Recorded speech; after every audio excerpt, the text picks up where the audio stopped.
experienced failure, a forever split with a parent, a friend's betrayal, physical suffering, moments of humiliation, and death. But he was able to live his life with a flourish.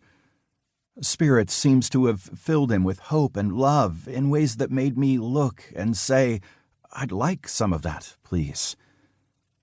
So brief investigations into his way of life to learn for myself, to share with you, are the approach I take in this book. You might even consider each of the chapters a kind of experiment in Francis living. People call him a poet and artist. He was. People call him simple and naive, and he probably was those things too.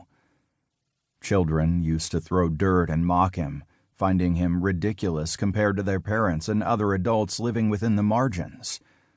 What is most interesting to me is that if he were alive today, doing what he did then, we would likely also dismiss him. We may not throw rocks. Medieval children were transparent in ways that we rarely allow ourselves to be. But we'd find him irrelevant, a fool. Or his way of living would go unnoticed.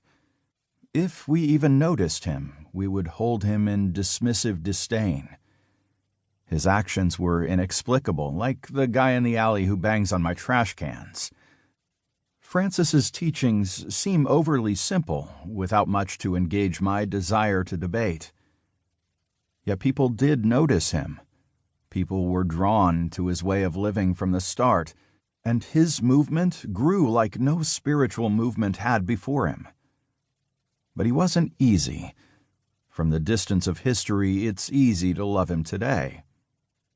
Close up, however, he was sometimes difficult to be around. Imagine an athlete in a team sport who demands of fans in the bleachers what he demands of himself. Francis did that. Then, when he was gone from the scene, on a mission or long journey, many came to join what he'd started, inspired by the stories of Francis, but they didn't know him personally. They had difficulty imagining how their famous founder could combine joy and pleasure with such severity of commitment. One or the other had to be sacrificed, they imagined. This is when some began to frame Francis in ways that failed to appreciate his art. While he was still living in this miserable and mournful world, our blessed Father Francis begins a chapter in one of the primary source materials on Francis. But Francis would never have spoken of the world as miserable or mournful. And for his followers to do so was like surrounding a lush landscape painting with a sad, dull metal frame.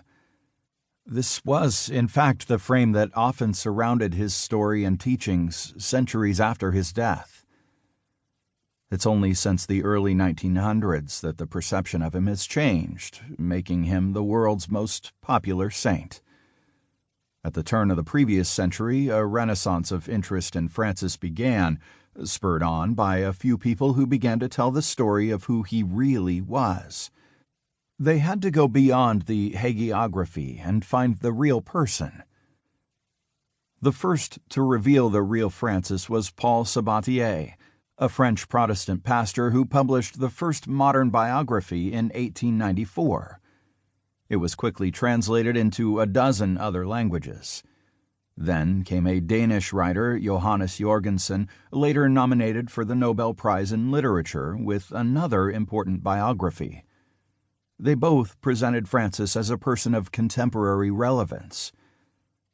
Meanwhile, a medieval folk tale inspired by Francis and his holy foolery, called The Juggler of Notre Dame, saw the light as a magazine story, an opera, a choreographed dance, and a tale in popular children's books.